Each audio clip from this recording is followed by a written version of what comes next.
Welcome back, and thank you for taking the time to watch Hello Good Game.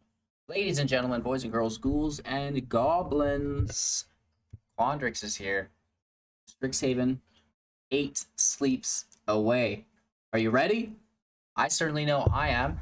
This is a Simic blue and green deck that's really looking to flood the field with lands and, start utilizing some double turns with TEFERI via Tasmania.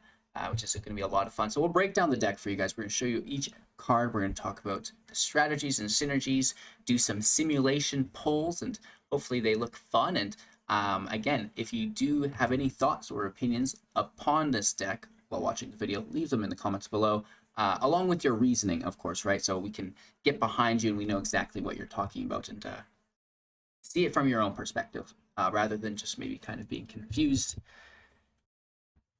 and dazed. So again, thank you so much for watching. Like the video to help support the channel, and let's get into it. We are in Aether Hub, and if you're looking to do any theory crafting yourself, this is the place to do it. You can build decks, get them ready for opening day without having to build them in client if you want to, jump ahead of the curve and start looking and learning about some of these new cards, which is a must for myself. So this is Strixhaven Quandrix Control. We do have, you can maybe classify it as mid-range too, but there's a lot of counter magic here. Even maybe potentially tempo, but I think control is best.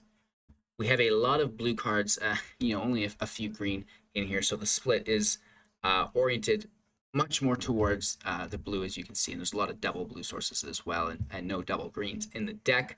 We do have 26 lands, which makes it quite easy to drop lands, and we will be double dropping lands within the build as well, helping us ramp into some of the planeswalkers that are here, and of course Jadzi, which is just like one of the most broken cards I've seen in a while. But let's start at the beginning.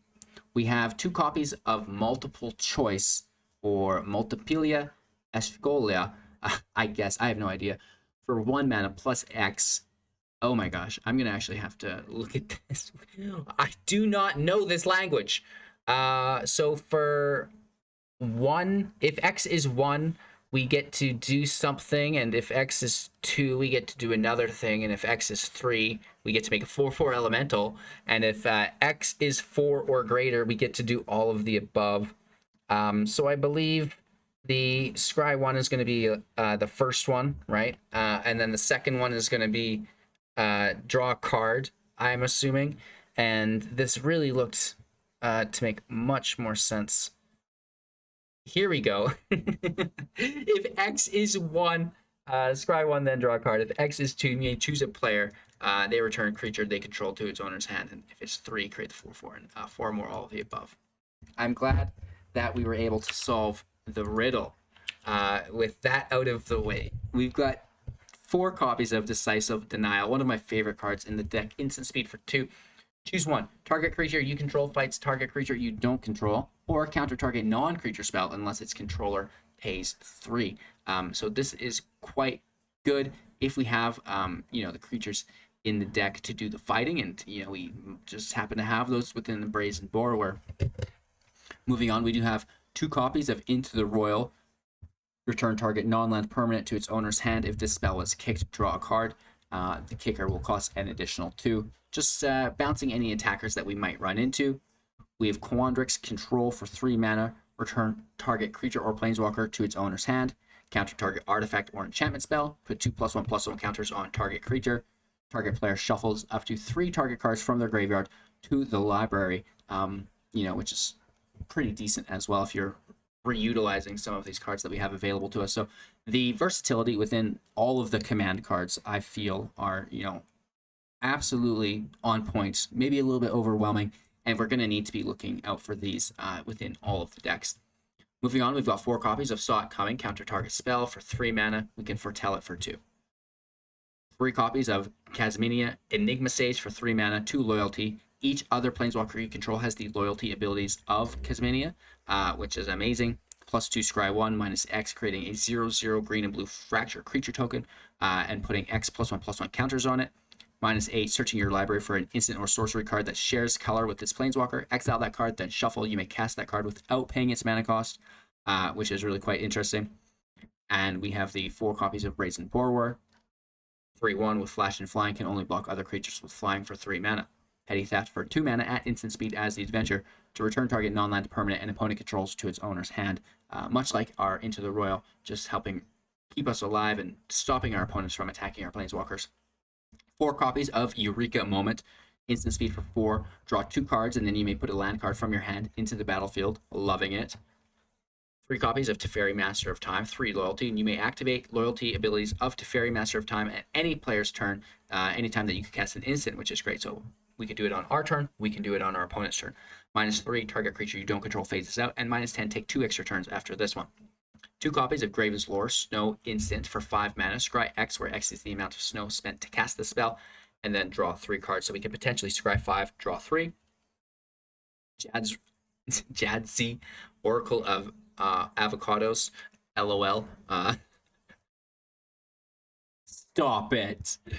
Archvios for 8 mana, discard a card, return the Oracle of Archvados to its owner's hand. Magecraft, whenever you cast, copy an instant or sorcery spell, reveal the top card of your library. If it's a non-land card, you may cast that by paying 1 rather than paying its mana cost.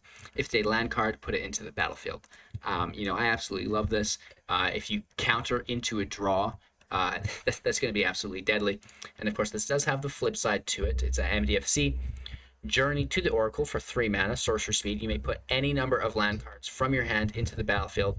Then if you do control 8 or more lands, you may discard a card. If you do, return Journey of the Oracle to its owner's hand, which of course will mean the 8 mana for Jadzi, Oracle of Avocados, which is great.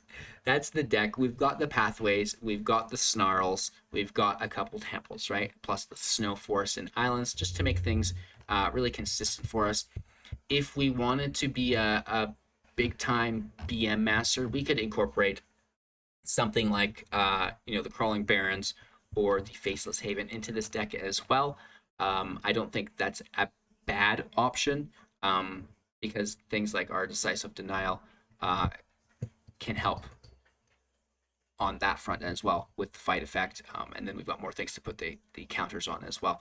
But as far as the deck strategies and synergies go, you're looking to use Teferi's +2 ability, right? Because Teferi can +2 to scry 1 on your turn, on your opponent's turn, on your turn, on your opponent's turn, and we'll be keeping him alive and the Enigma Sage alive while we do this, with Denial, with Saw It Coming, with Into the Royal, with Brazen Borrower, and even the command as well can counter artifact or enchantments. So there's lots of counter magic in the deck.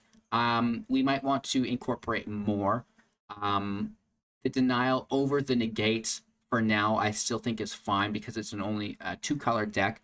And, the fight effect, I think that we could really make use of potentially as well later on, even if it is within the Borrower, if they've got something that we really need to get rid of. That way, at least we can. And, even if we put the 2 counters on the Borrower, it goes to a 5/3, and then we can have it fight something, which is, probably fine for it to survive, and then it can keep attacking as well. So that's the do. Let me know what you guys think in the comments below of the deck. I think that Simic is looking really, really good. This Eureka Moment is going to make its way into many, many decks. Trying to also play with as many of the new cards as possible within the decks makes it a little bit different. Like, it would be really easy to just shove Eureka Moment into, my all-run double turns deck, for example, and kind of ignore the Enigma Sage, which I think should be focused on, and maybe it is best comboed with Teferi for the double turns that way instead. But again, the Magecraft here could be really cool as well, just through the sheer amount of instances and sorceries we have, like Graven Lore, Saw It Coming, Eureka Moment, even Petty Theft here, the Command, Royal Denial. Like, it's all instances and sorceries except for the Planeswalkers, because even the Borrowers could be considered an instant, I believe, right? So with that all out of the way, thank you guys so much for your time and attention. Let's do some simulations. First hand, we get a Snarl, which is great. We get a Sage, which is cool because I'm trying to film a video and get it recorded right on opening day. We've got a Pathway, which is great. A little light on land, only 2 land. Ravenlord Denial. I don't know if I would keep this. I might mulligan this hand. And now we have to toss one of these back. Right, so it would probably be the Oracle goes to the bottom. And we would now draw a Denial, a Forest, a Teferi, which is not bad, right? That still gets us going, and now Teferi can draw and discard, and what we do from here doesn't really matter so much. If we check out the land simulation, it does seem fairly reliable at 3 lands, and of course we do have the ramp ability within Eureka Moments quite easily for 4. Flirting with things like Cultivate, but I'm just not 100% sure it's worthwhile.